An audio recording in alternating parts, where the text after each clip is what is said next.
வணக்கம் மக்களே. இந்த நிகழ்ச்சியில் நம்ம சந்திக்கவிருக்கும் சிறப்பு விருந்தினர் ஏஎல்பி ஆஸ்ட்ராலஜர் கோவை சிம்மம் ரங்கநாதன் சார். வணக்கம் சார். வணக்கம். அதாவது நல்லா போயிட்டு இருக்கும் சார் லைஃப். திடீர்னு பார்த்தீங்கன்னா ஏகப்பட்ட டிப்ரெஷன் இருக்கும். டிப்ரெஷன்லேயே லைஃப் ட்ராவல் ஆகிட்டு இருக்கும். ஒரு சில பேர் பித்து பிடிச்ச மாதிரி ஆயிடுவாங்க. நல்லா தானே இருந்தா ஏன் அப்படி சுத்திக்கிட்டு இருக்கான்ற மாதிரிலாம் நிறைய பேரோட லைஃப் டிஃப்ரெண்ட்டாக அஃபெக்ட் ஆயிடுது. டிப்ரெஷனே இல்லாமல் ஸ்ட்ரெஸ் ஃப்ரீ லைஃப் ஜாலியாக இருக்கிறதுக்கு ஏதாவது வழி இருக்கா? ஸ்ரீ குருப்பியோ நமஹ.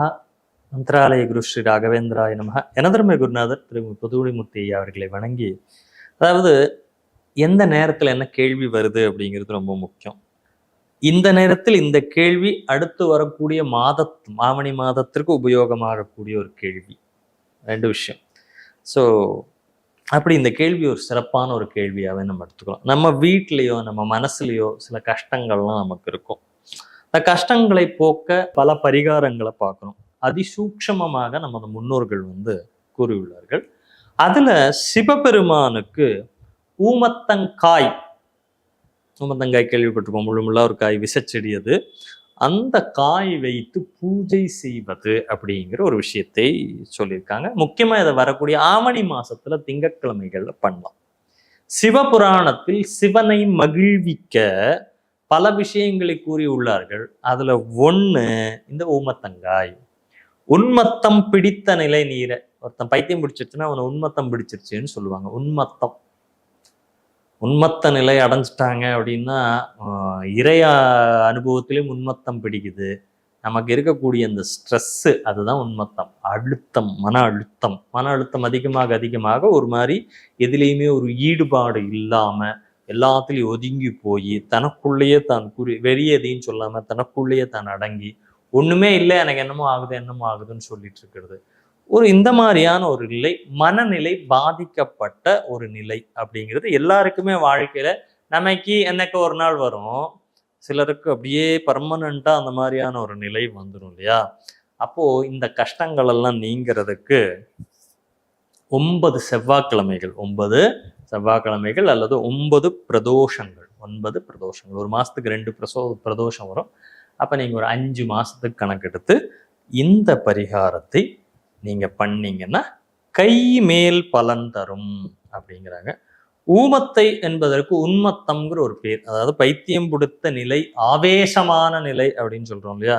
அந்த ஆவேசமான மனநிலை மாறுறதுக்கு இந்த ஊமத்தங்காய் அப்படிங்கிற இந்த பரிகாரம் நிவாரணமாக இருக்கும். இவங்களை வச்சுட்டு அவங்க கூட டிராவல் பண்றவங்களுக்கு தான் ரொம்ப கஷ்டம்.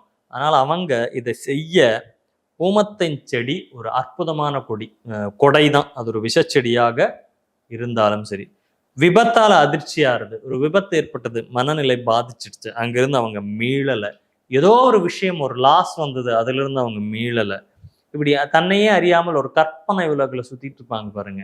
இந்த மாதிரி இருக்கிறவங்களை எல்லாம் நம்ம திருத்துறதுக்கு என்ன பண்ணலாங்கிறப்போ, இந்த ஊமத்தம் செடியில இருக்கக்கூடிய இந்த காய் இருக்கு பாருங்க, அதை கவனமா பறிக்கணும். விஷச்செடிங்க, அதனால முதல் be careful, handle with care. இது அப்போ ஒரு கவர் போட்டுட்டு தான் அதை பறிக்கணும்.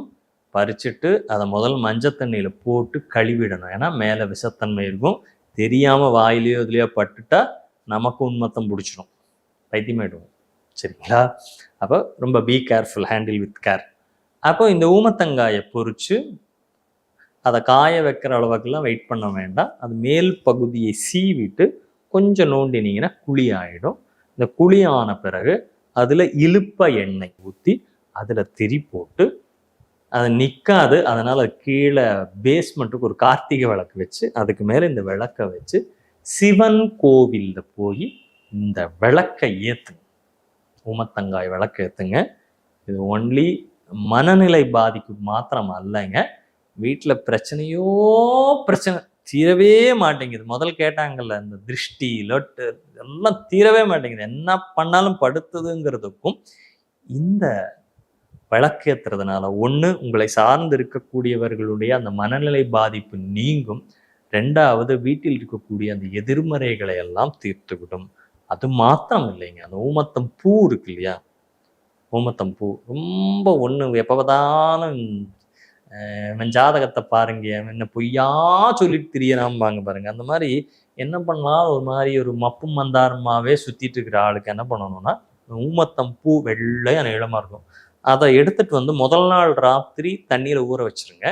அடுத்த நாள் அந்த தண்ணியில தான் குளிக்கணும். அந்த பூவை தலையில வச்சு நல்லா தேய்ச்சிட்டு தண்ணியை ஊற்றி குளிச்சிங்கன்னா அவங்களுக்கு அந்த மென்டலி இருக்கக்கூடிய டிப்ரெஷன் மாறும்.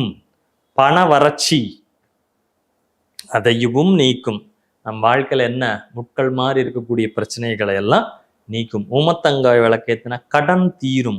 ஒரு விஷயம் இல்லை, 9 விஷயம் உங்களுக்கு அனுகூலமாக ஆகும். இந்த கடன்னால அவதிப்பட்டு இருக்கீங்கன்னா தொடர்ந்து 3 வாரங்கள் செவ்வாய்க்கிழமையில போய் இந்த ஊமத்தங்காய் எடுத்து விளக்கேத்துங்க. உங்களுக்கு கடன் சம்பந்தப்பட்ட விஷயங்கள் இருந்து உங்களுக்கு நிவர்த்தியை கொடுக்கும். திருஷ்டி தோஷம், திருஷ்டி தீர்றதுக்கும் ஊமத்தங்காய் எடுத்துக்கலாம். திருஷ்டி தோஷத்துக்கு என்ன பண்ணணும்னா, புதிய மண் சட்டி ஒன்று வாங்கி அதுல ஊமத்தங்காய் 7 ஊமத்தங்காய் போட்டு ஒரே ஒரு படிகாரம் போட்டு, தெரு மண்ணுன்னு சொல்லுவாங்க இல்லையா, ரோட்ல இன்னைக்கு மண் இருக்கா, இருந்ததுன்னா எடுத்துக்கோங்க, இருந்த அந்த மண்ணையும் போட்டு இந்த வீட்டு பெரியவர்களுக்கு கொடுத்து நம்மளை 3 முறை கிளாக் வைஸாகவும் ஆன்டி கிளாக் வைஸ், வலதுபுறம் 3 முறை இடதுபுறம் 3 முறை சுத்தி, இடம் 3 சுத்தி அந்த சட்டியை கொண்டு போய் எங்க போடணும், முச்சந்தியில போட்டு உடைச்சிட்டு வந்து கை கால்களை கழுவிட்டு உள்ள வந்துட்டோம்னா நம்ம திருஷ்டியும் கூட இந்த ஊமத்தங்காயினால தீரும். நான் முக்கியமா இந்த ஊமத்தங் விளக்கு அப்படிங்கிறத ஒன்று தொடர்ந்து செவ்வாய்க்கிழமைகள் ஏற்றுங்க. அடுத்த ஆவணி மாதம் வருது, அதுல வரக்கூடிய முதல் செவ்வாயில ஏற்ற ஆரம்பிங்க. 3 வாரம் தொடர்ந்து ஏற்றுங்க, கடன் தீரும். இந்த மாதிரி பிரச்சனை இருக்கு, அவங்களுக்கு மனோரீதியாக பிரச்சனை இருக்குங்கிறவங்க பிரதோஷத்தன்னைக்கு போய் ஏற்ற ஆரம்பிச்சு தொடர்ந்து 11 நாள் ஏத்துங்க. இந்த ஊமத்தம் பூ போட்டு அந்த தண்ணியை சிவனுக்கு அபிஷேகம் பண்ண சொல்லுங்க. பண்ணினீங்கன்னா இந்த நம்ம தலை சம்பந்தப்பட்ட மண்டை கெட்டு போன விஷயங்கள் எல்லாமே வந்து சரியாக்குறதாக இருக்கும். இது அனுபவத்தில் கண்ட உண்மையான பரிகாரம். நம்ம ஒரு கிளைண்ட்டுக்கு, அவருக்கு 60 வயசு ஆயிடுச்சு, பெரிய டிப்ரெஷன், அவருக்கு என்னமோ எனக்கு வயிற்றுல ஆயிடுச்சுன்னு சொல்றாரு. மெடிக்கலி பார்த்தா ஒன்றும் இல்லை, ஆனால் இவர் வயிற்றுல ஆயிடுச்சு இப்படியே புலம்பிட்டே இருக்காரு. இந்த ஒரே பரிகாரம் தாங்க, வித்தின் 15 டேஸ் அந்த மனுஷன் சரியாயிட்டாரு. அதே மாதிரி நிறைய அந்த மாதிரி டிப்ரெஷனாக இருக்கிறவங்களுக்கு இது சொல்லி சரியாயிருக்கு. உங்களுக்கும் இது ஒரு மிகப்பெரிய பயனுள்ள ஒரு விஷயமா இருக்கும். ஊமத்தங்காய் பறிக்கிறதுல மாத்திரம் கேர்ஃபுல்லாக இருந்து பறிங்க. மிகப்பெரிய அளவில் மிகவும் சக்தி வாய்ந்த பில்லி, ஏவல், சூன்யம், லொட்டுலஸ் என்னென்ன சொல்றீங்களே எல்லாத்தையும் நிவர்த்திக்கக்கூடிய ஒரு பரிகாரம் இது. பயன்படுத்தி பயன்பெறுங்கள். நன்றி. நன்றி சார்.